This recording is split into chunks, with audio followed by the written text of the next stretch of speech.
Alright, so this is the first kind of episode of Military Mondays that I'm doing. So basically, the idea is I'm just going to cover something from my time in service, workouts, exercises, classes, primarily for young leaders that are looking to develop a class if they need some hip pocket training, or if you just need a quick refresher on something, or if you just want to learn. So the first one that I'm gonna do is FOOM, which is Formations Order of Movement. We'll get into that here in a second. If you like this idea, let me know, because I got plenty of stuff that I could go over and ramble on for a while. So if this is kind of your thing, or you want to see more, you want to see something specific, let me know. But we'll jump into it. Just make sure I get everything set up here, and we look good. All right. So this is just picture me. I threw it up here as kind of a reference that I have served in the military, so I'm not talking out of my butt. Let's go to the next slide. So there we go. Formations, order of movement. So this is basically your formations for, like, you really start at the team size level. So this is like your fire team up to like your squad. I think I covered here. I think I have 2 platoon ones just as a reference. And then orders of movement are basically your types of movement, which are like the main 3 that I'll cover, and then how you execute those main 3.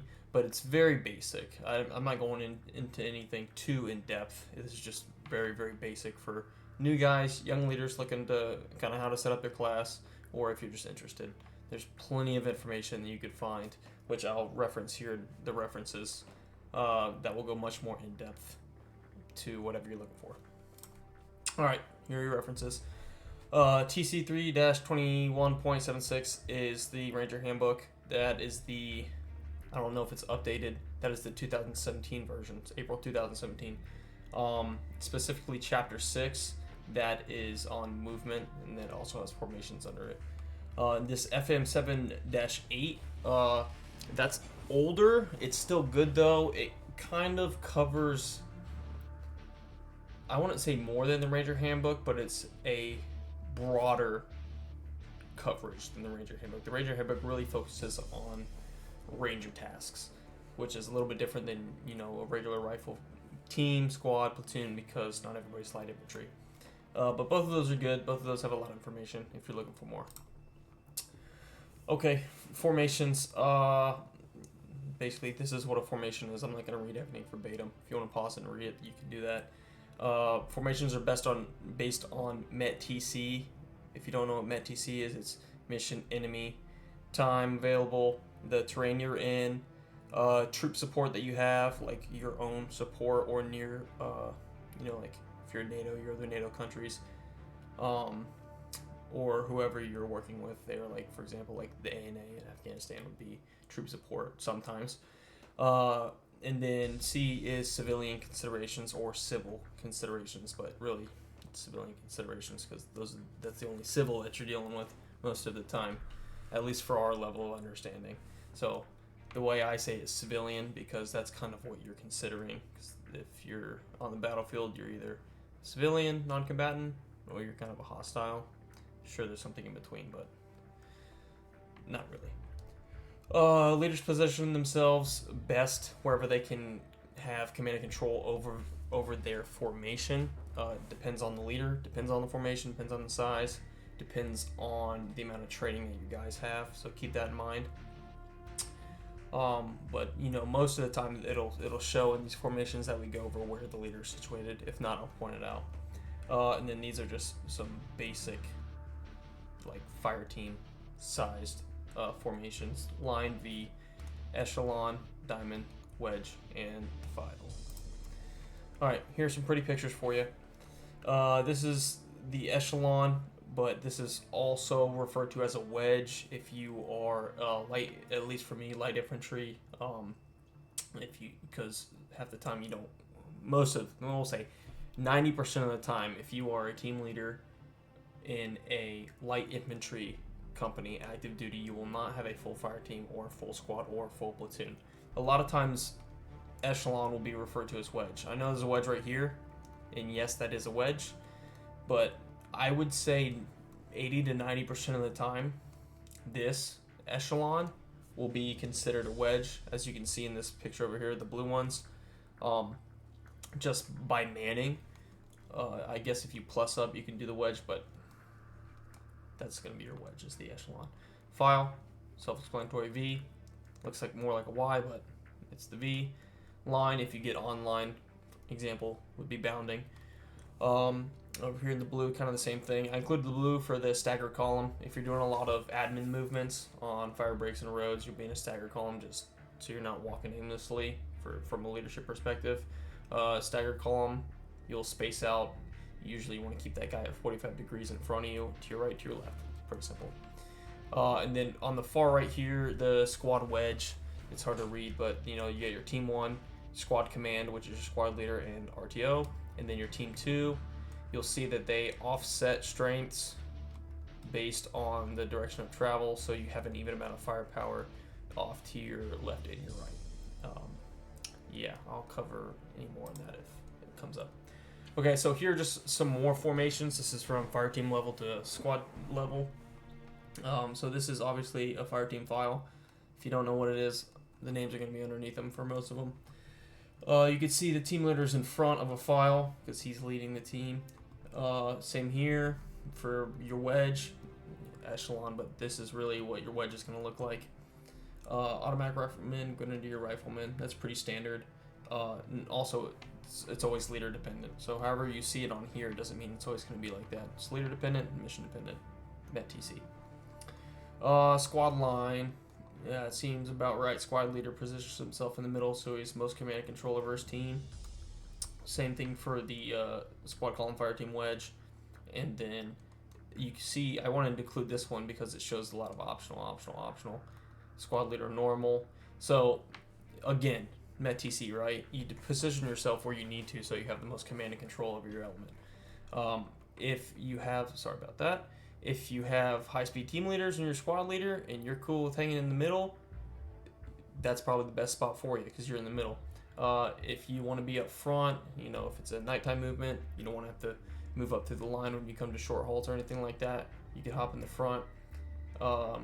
Or if you got a younger team leader, or if you just like being in the front. Again, it's up to you. So movement techniques. So your movement techniques, as it reads, are based on enemy contact. Obviously, the more likely enemy contact, the slower you're going to be moving. More security, more control. As you can see, I kind of have written here. I kind of labeled it in color, just so it's easy to key on, and you got your bold. So this is kind of what you teach your younger guys on. Like, hey, look at this. This is kind of the purpose of these different movement techniques, and it might help them, might not. I've used this in the past. This is old slides that I've had for a while, so this is how I taught all my young guys. So here's just a little chart. This is, I believe this is from FM 7-8, but there's almost the same exact chart in the Ranger Handbook. And it kind of just goes through, like, you see your characteristics of your movement techniques. And, this is also a good reference to see where your strengths are for each of your formations and your movement techniques and your weaknesses. Again, if I'm going too fast, just pause and you can look at everything. Okay, so the first movement technique that you're going to have out of the 3 major ones is traveling. You use traveling when contact is not expected in a training environment, really. Yeah, basically it's in a training environment, or if you're inside the wire, as anybody would like to say, or in a green zone, anything like that. But it's mostly just a training environment. The key thing here, I underlined 10 meters in between your soldiers and 20 meters in between teams or squads, however you're running it. It's written squads here, but it just depends. One thing that always fails, especially in low light, no light, thick veg, anything like that, is your spacing. So I always have those numbers memorized to make sure my guys know whatever formation we're in, however we're traveling, they know their spacing, so we're not fumble effing through the woods. And then you can see down there on the bottom your maximum minimums. If you want to pause it, go ahead. Traveling Overwatch, 80% of the time, if you're walking around doing any training exercises in the woods, especially as a light infantry unit, you're going to be in traveling Overwatch. traveling Overwatch is when enemy contact is possible. So if you're doing a movement to contact, obviously you're going to be in traveling Overwatch until roughly you think you're going to find the enemy, and then you're going to bounding Overwatch, which is the next one. But most of the time, traveling Overwatch, if you're moving from one point to another, it's just, that's just what you're going to be in, because that's just kind of how it goes, just to sum it up. So you'll see the numbers underlined: 20 meters between rangers, 50 between your squads or your teams, or whatever, however you're running it. You can see it's roughly almost double. So you're adding space because of the increased likelihood of contact. You have more dispersion, less likely multiple people will get hurt at the same time. Again, that's only in real life. In training, people still get hurt, I guess, but the spacing is more for training. Most of the time, real world, your spacing is 100% mission dependent, terrain dependent, and low light, no light dependent. This is out of Ranger Handbook. Only the lead squad should use traveling Overwatch. The reason that you'd want to do that is because the lead squad is obviously, if you're in like a squad column, platoon column, fire team wedge, that lead squad's going to be in front of the other ones. So they're going to receive contact about a 90% chance greater than the two trailing squads. If you get ambushed from the side and your first squad walks past the ambush and then the second one comes up in the middle of it, then that won't be the likely case. But the first one would be in traveling Overwatch, and the ones behind them would be in traveling, because they're not likely to get in contact. The first squad is. I hope that makes sense. But that's why there's a differentiation. If you want to read anything on the bottom, there it is. Go ahead and pause it. Okay, last one. Bounding Overwatch. So this is when you are moving up to your objective. Usually if you're within 1,000 meters on one terrain feature and you already stopped at your ORP, or you did your long haul and your short haul, however you're going to do it, this is kind of when you start doing things. Your last position, cover and concealment. That's a good spot too. So bounding Overwatch kind of is what it says, either your fire teams or your squads, however you're integrated, you will bound while the other one is giving you cover up through or to your objective, whatever you're trying to do. Bounding Overwatch offers maximum control, dispersion, and security with minimal speed. And minimal speed is an understatement. You're going to be moving slow as dirt, because if you want to do it correctly, you have to maintain that control of getting your local support by fire from your other fire team or squad set before you bound. And whether that's visual by looking over at them, it's easy to confirm, radio, any sort of signals, methods of marking, you got like your IR buzzsaw, stuff like that, IR strobe on your nods. But that it's really it's slow, although you're standing up, running, and laying down. Your overall distance coverage is going to be really slow, just for those reasons. Types of bounds. So these are kind of big, but they're really not. They're big for when people ask you a question, but they're not big for when you're actually doing anything, because I'll just say, in my experience, you're not successive bounding unless there's specific cover that you're bounding to. So what successive bounding is, you can read it right there, but I'll show you with my hands if you can't read like me. You have one fire team here, one fire team here. So the first fire team is going to bound. The other one's giving Overwatch, right? Or suppressive fire if they're already engaged. And then the second team is going to bound in line. That's successive. In line, okay? So it's even slower than alternating bounds. Alternating bounds is what it says. One team bounds here, and this team's going to bound past. So you're covering more ground faster. That's the goal. Most of the time, speed is good if you are trying to maneuver on people. So most of the time, if it can be achieved, if you are practiced in bounding, in communication with your teams, that's the biggest thing, then you're going to use alternate bounding. Unless it's dark, if you're on a live fire range and your OCs tell you have to successive bound for safety reasons. That's usually a big one. That's when you'll do successive bounds. But if you can get away with it and mission dependent, you're probably going to do ultimate bounding. Let's see what's next. Pictures. Okay. So the big one on the left, that one is straight out of the Ranger Handbook. It is just an example of what I just showed you. So if you didn't like me moving my hands in front of my face, there you go. The two pictures on the right, the one on the top, that one is showing successive bounds, I believe, but that's just another picture to kind of demonstrate what the bounds look like. You can see there what I was talking about. You use successive bounds if it's necessary because of cover. Okay, the little triangles are the cover, right? So they're bounding in line because they're not going to go stop and lay in the middle of the field. So successive bounding is good. Usually, if you train with your team enough, you do it a couple times, you've done a couple training events, a couple live fires, it's common sense you're going to bound to cover, right? So you don't have to get down on the line and be like, hey guys, we're going to successive bound. You kind of just figure it out, or you tell them bound there, bound there. If you have your freaking PEC 15 on the end of your rifle, you can lasso it. You're bound in there. Of course, SOPs. Some people might not do that. That's just an idea. Bottom right picture is actually a mounted picture. I thought I'd throw that in there just for fun. But it's kind of it's just showing the difference.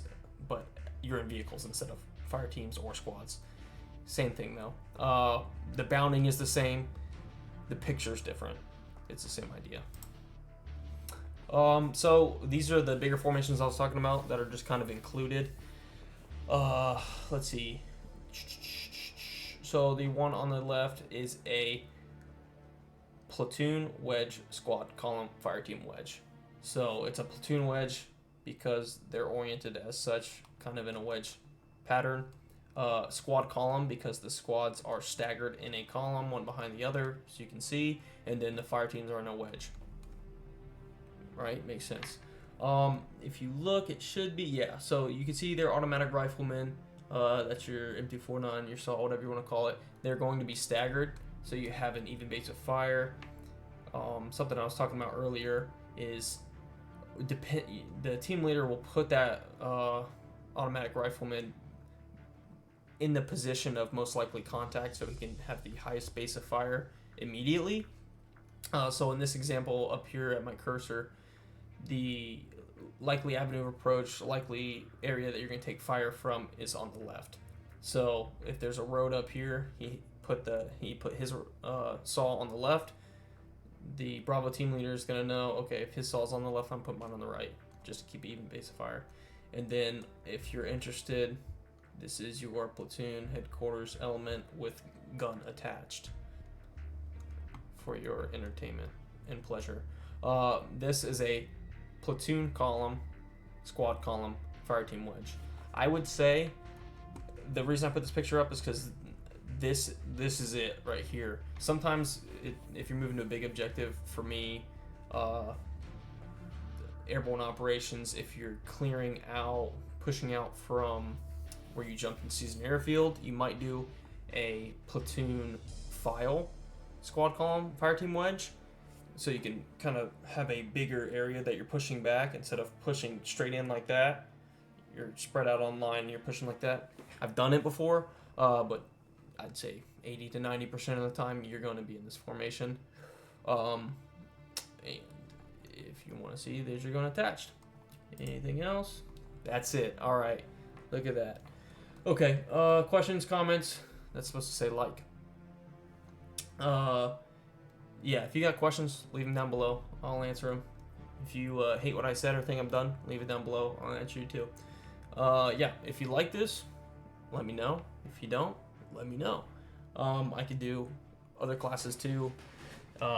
Anything else you're interested in, if I got the time, I'll do it. So thanks for watching, and I'll see you next time.